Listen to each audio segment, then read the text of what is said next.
Alright, y'all. Time to talk about One Piece. One Piece, don't you mean Game of Thrones? Yes, because his name's Zolo. He's just like a samurai with 320 billion berries. No, I'm 320 sorry. million berries. And the LADY, Nami's not shy, with what was it, 66 million. Yeah. Usopp's doing that marksman thing. Sanji's cooking Chopper's doctrine. Oh. Okay. Now, but seriously, this chapter, which based on the content makes it, I guess, technically still part of the Dressrosa arc. I guess. Yeah, half of it at least. It's pretty much is because all mainly focused on. Obviously, the main focus was the reveal of the new bounties, Mm-hmm. and now I can't exactly say this, but now, if I remember the cover story correctly, wasn't CP9 on the run from the government? Apparently, but For some reason, it looks like Rob Lucci's working for CP0. yeah, man, that was crazy. So I wait, saw could that that. possibly mean that that CP0 is in fact the current members of CP0 might actually be the previous members of CP9? I mean, there's a possibility that I'm, that's the case. I mean, that I would mean, be all we sick. have is Lucci to go off of, but that definitely looked like a CP0 mask. Yeah, I mean, that would be pretty awesome To if see a rematch between Lucci and Luffy. and just in general, like most of them. Oh well, yeah. Get some rematches to see how much Luffy would just kick. I mean, it would be amazing to see Rob Lucci with hockey. Yeah, with I mean, yeah he was hockey. already like without hockey in the first half of the Grand Line. He was quite easily one of the most powerful people of the first half of the Grand Line. Hmm. Not accounting for people who are New World level, but for some reason, are residing in the first half of the Grand Line. Yeah. So, Well, and we also have to take into account that Lucci had only just obtained his Devil Fruit. I think recently. I'm pretty sure. at that point, I think it was. I think he was relatively new to it. I can't remember. no, because he knew how to perfectly adapt that one martial arts technique to make himself skinnier but faster. Yeah, I guess that's true. So, Maybe. I mean, and besides, remember, he was on Water 7 for at least, what was it, 5 years? When they was the undercover investigation I was like. think. So he had to have had it for at least before then, Yeah, I because guess. I mean, it would be kind of hard for him to hide. I mean, not necessarily not hide it, no, but he wouldn't have no. Who would have witnessed? He couldn't have eaten it while he was there because someone probably might have saw him Hmm. eating it. So most likely, but I think the reasoning behind it then was he was rusty. Yeah. He had some rust on him. Yeah, he could easily get more master over his Devil Fruit, though. That's definitely Which a is thing. scary because we know he's not only probably further perfected his devil fruit, but probably somehow found a way to combine hockey with the six powers to make them even stronger. Oh yeah. Oh my gosh. Heck yeah. I mean, if Zoro could use hockey to power up some of his like sword techniques, like the Kokujo Tatsumaki or something like that, I Um, think he can do the same thing. yeah, so that was definitely a fun Easter egg because we know that we're not going to see much from him right now. It's Hmm. just Oda glaring in our faces. Hey, look, remember this guy? Well, he's back. He's coming back into the story. Hmm. So now, since we now know that Oda, this is what the first cover story character to be confirmed to be coming back, Yeah. which means that NL's coming soon. Hopefully. I gotta go back and reread that cover story. Yeah, it's not very long. I think it's only about 5 or 6 of them, because there wasn't much to that to NL's cover story at least. But so that's just one point of the chapter. The next point is obviously the fact that we got to hear from Doflamingo again. Yeah, and he seems to be fine. The fuck? No, because he knows where he's going. I mean, like physically. I meant Eh, he doesn't even look that scarred anymore. Like he's well, just like you gotta remember, even though he's been locked up in Kairoseki, he's had what 3-4 days since his defeat. So he probably remember he had some pretty insane durability. So he probably also has a pretty good recovery rate. Yeah, I'm sure, but I mean, he got his insides got pretty much like eviscerated. I mean, he got just destroyed by Gear Well, Force. that's the kind of remember. This is the kind of threat people have to face in the new world. Yeah. If I mean, we saw that already with how much damage Doflamingo could just handle. Mm-hmm. So you got to imagine that they have to have a fast recovery if they can take that much damage. Yeah, I'll say that shit's wow. But it doesn't matter. He's locked up in chains. Mm-hmm. Even though Captain Jack Sparrow's going to try to save him. No. It's not going to work. Freaking Fujitora there, Sengoku, and Otsuru are. Well, remember, Suru is they're upstairs in I guess the deck area, Mm-hmm. whereas Suru was just sitting there in a chair, chilling right outside his Doflamingo cell. Yeah. Make sure he doesn't pull anything, which I don't think he could. But one of the questions I have to really ask is, with the whole Devil Fruit Kairoseki, it's always been okay, if they get him in Kairoseki, they're done for. But now that we're in the new world and we've seen what Doflamingo is capable of, how effective, really effective, would a Kairoseki be against some of the more powerful people in the new world? Well, would they be able to overcome it enough to break out of them? Well, I mean, the first thing that we have to, of course, note is that not everybody at the top has a Devil Fruit, but that aside, I think. But 3 of the 4 Yonko have had Devil Fruits, so. I think that aside, perhaps, the adamant hardening could be some sort of protection. Maybe if the Kairoseki touched, say, the black hardened Haki, perhaps it might not affect it. Who knows? I mean, there's certainly some testing that has to be done there. But that's just interesting because, I remember back a couple weeks ago when we first got our first look at Kaido, and he was like, "Oh, I'm immortal. I can't even kill myself." Well, the number one thing people were saying is, "Well, if you're a Devil Fruit eater, why don't you just jump in the ocean and die?" Right. So does that mean that he's that strong that he might not that Kairoseki in the ocean might not affect him enough? Yeah, I mean that's certainly something up for debate. Based off his design, we don't know what he is without the Devil Fruit, what his DNA is like. Is he? For all we know, he could be part fish. He could be part fishman. True. Which would mean it doesn't matter if for instance, Vanderdecken from Fishman Island. Yeah, he wouldn't be able to move if he was in the water, but because he's a fisherman, he wouldn't die. Right. He'd just be unable to move. So maybe that's the case with Kaido. Maybe. I mean, just look at Dillinger. He was part fighting fish. Yeah. And true. he looked relatively human. Mm-hmm. So. Yeah. And that's not even accounting for whatever his Devil Fruit is. Because his Devil Fruit might have something to do with a creature that can breathe underwater, and what we've seen of him might actually be his hybrid form.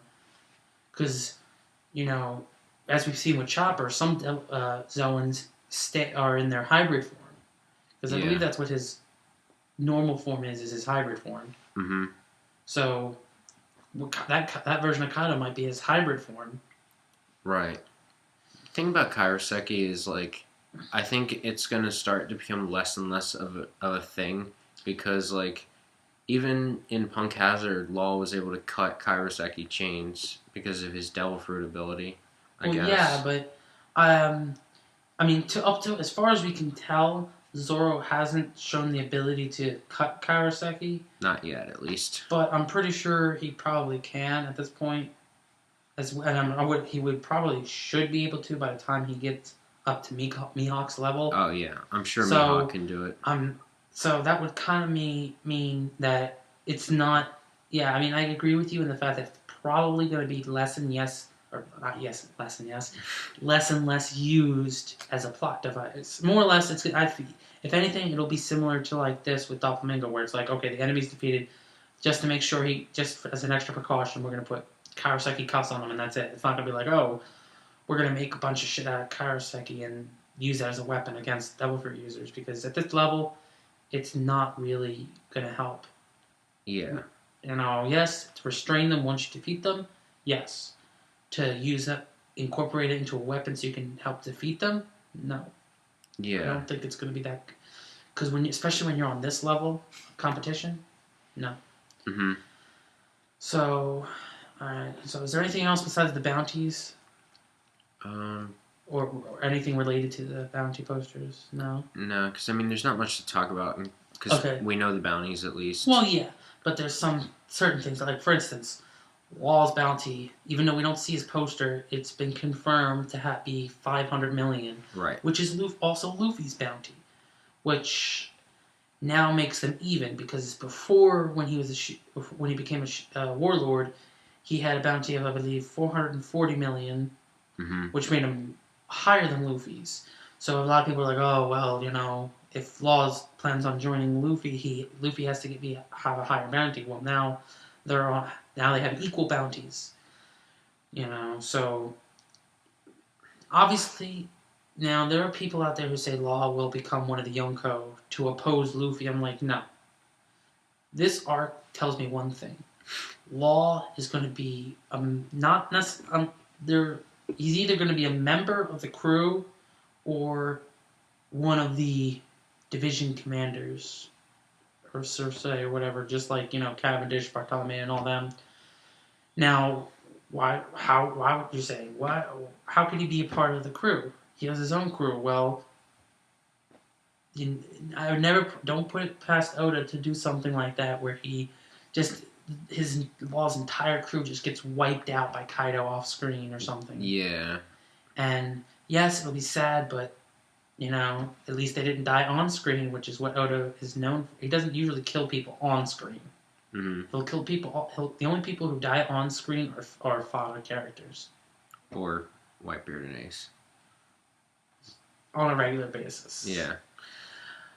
But that was an outlier arc anyway. Well, yeah. And it was to detail some seriousness, which is... we can go into if we wanted to. We could spend an entire video talking about that. But in terms of this video, alright, Law's going to support Luffy in one way or another. Yeah. Whether he's the division commander, whether he somehow ends up on the crew, or if he just allies with him, since Luffy's destined to become a Yonko. Mm-hmm. Next, we have Zoro's, which was 320 million. Yep. Who had the largest bounty increase of 200 million. Right. Which should be the case, because he did some pretty devastating stuff. Yeah, Zoro, man, he's some impressive stuff. That man. The only reason why Luffy, you would think, oh, well, why didn't Luffy get the biggest bounty increase? Well, don't you guys remember what was it, Jinbei? I believe Jinbei said, like, once you hit 400 million, it's really hard to increase your bounty. So it wouldn't make sense if Luffy got, a bigger increase, because just 200 million alone would make his bounty 600 million, which is just like way too much. Yeah, at this point, Ace had 550 million, and he was the friggin' son of Goldie Roger. They knew that was him, and that's why his bounty was that high. So that, and he was a member of Whitebeard's crew. That too. So it's like, if those two things in tandem only got him 550 million, like, Luffy has to do some next level shit to get him obviously, over. I would assume the only way his bounty would get higher than Ace's is if he surpasses Ace, which will be when he becomes a Yonko. Yeah. Which will be similar to the way he got the his armada, which is he unwillingly. Right. He's like, oh, I don't want to become a Yonko, I just want to beat him up. But if you beat a Yonko, then your power is going to be considered that of a Yonko. Yeah, because then you basically are one. So that's how that's going to happen.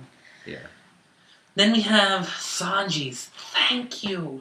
He not only did he finally breach 100 million, but his bounty actually got increased. Thank you, God. Yeah. And he actually got a photo instead of The Duval look. the Duvall look. Yeah. Now, of course, we'll come back to Sanji, but there was something very especially interesting about his poster, but we'll come back to that later. I think the next highest was Usopp's. No. Usopp's was actually higher. Higher than Sanji's. After that is Robin. But got Usopp with 200 million.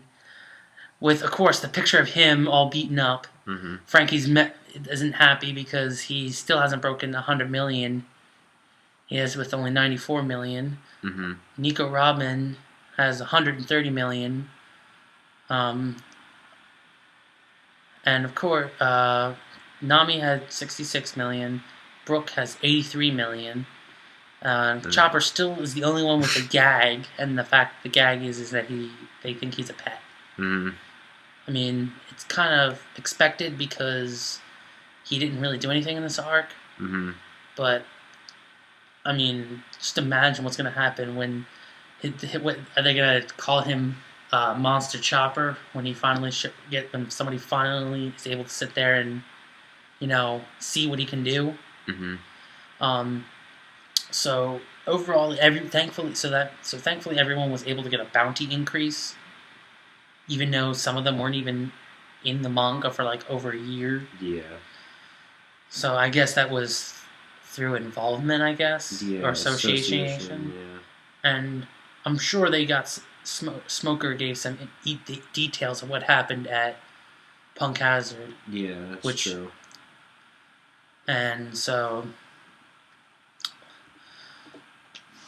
but I guess when you think about it, the people whose bounties increased the least were the ones who were away. Well, pretty much for the most part, except for Sanji. Mm-hmm. And then you have speaking of Sanji. Yeah, let's get to that. Out of all, now, his bounty poster was very odd in the fact that instead of saying wanted dead or alive, it says only alive. Why would the government request that a particular wanted pirate, especially the third strongest of Luffy's crew, be only captured alive? Well, it's obvious. They want a good cook on their side. No.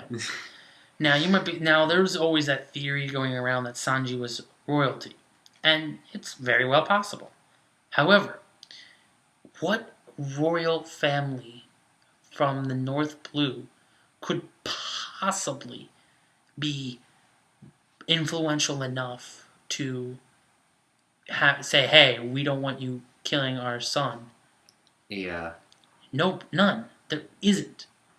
There have been many cases before of people who were once, regarded as heroes, nobles, royal families, who, for one reason or another, became a pirate, and they're like, well, too bad, you're a pirate.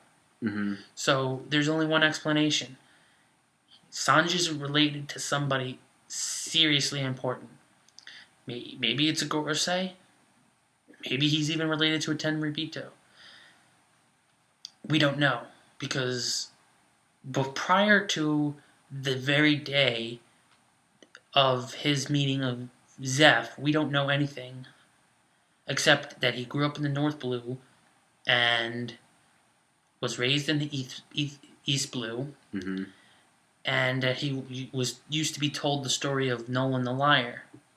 Yep. So, based on what sounds like, if he used to live in the North Blue but was raised in the East Blue, it's just very odd.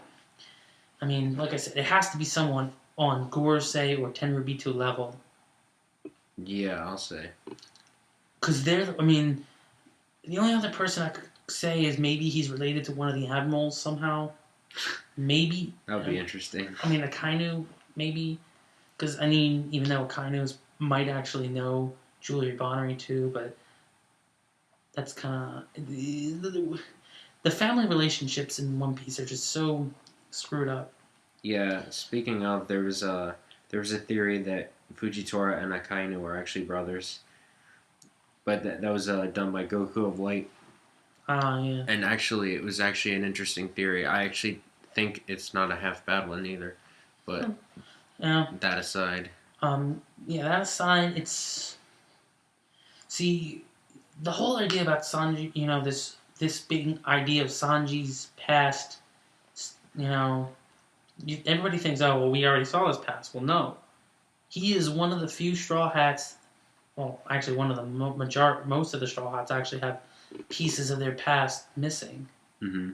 that may or may not come back to relevance. Yeah. Zoro, he just one day walked up to the dojo and challenged it. So, what was his life like before then? Nobody knows. Mm-hmm. Is it of any importance? Probably not. Probably not. It's Zoro. He already has his thing. Nami, most likely her parents, since she grew up, she was found in a war zone. Her parents are probably dead, and also probably not important. Mm-hmm.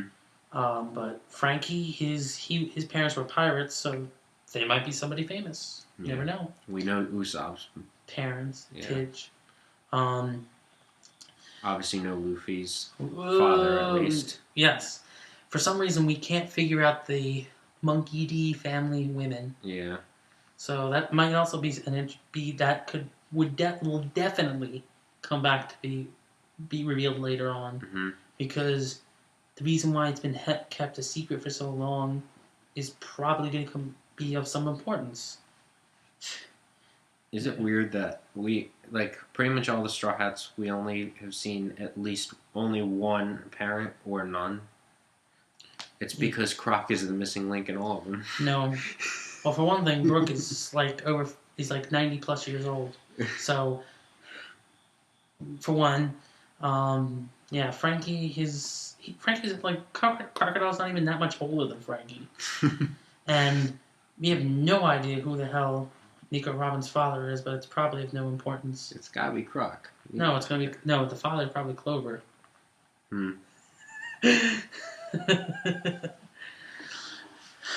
Yeah. But the point is that this is possibly the first of maybe more information being revealed about some of the original Straw Hats that we've yet to learn. Right. So, will we get the answers right away? Probably not. No, it's One Piece. I mean, Sanji might be able to give some more information about his past, but yeah, there's probably going to still be some pieces missing. Yeah, there's probably at least a piece that even he might not know. In fact, it's probably likely that he doesn't know the full story. Yeah. He only knows enough to give us hints and just basically keep us on edge for now. Probably. How soon will it come to play? All depends on what it actually is. Yeah. So, overall, for a chapter focused on giving the new bounties, it's actually provided much more information than any other bounty chapter to date. Yeah, absolutely. Which is to be expected since this is the new world. Now, prospects for the future, like we said, the higher their bounties get, the harder it will be for them to get it increased. I mean, depending on what happens in the next arc and how involved the Straw Hats are, or all the Straw Hats are, it's possible, the other Straw Hats might get a more focus and might actually get a bounty increase. Yeah. It would be nice if for once Chopper would actually get a serious bounty. Yeah, he will soon enough. I mean, yeah, because we've already gotten most of the jokes out of the way. Mm-hmm. And everyone's thankfully got a new bounty poster. Yeah. But and here's the one bounty poster picture that makes no sense is Frankie's. Where did that picture come from? The cyborg? The cyborg Shogun. Because, I mean, yeah, obviously we've all seen it before as fans, but you gotta remember, was it the only time, there was only 2 times he's used it so far. Fishman Island and And Punk Punk Hazard. Hazard. There was nobody on Punk Hazard to take pictures, as far as Right. we know. And Fishman Island, so it had to have been on Fishman Island. So it's kind of, Like when? It's like what? The fuck? it doesn't make any sense. Plus, if they were somehow there on Punk Hazard or Fishman Island to take a picture of Frankie's Shogun, General Shogun or whatever, General Frankie, they should also have been able to manage to squeeze in a picture of his actual look. Yeah. But Yeah. Overall, it was a very good chapter. like we said, very informative Yeah. for just showing us a bunch of numbers on a page. Mm-hmm.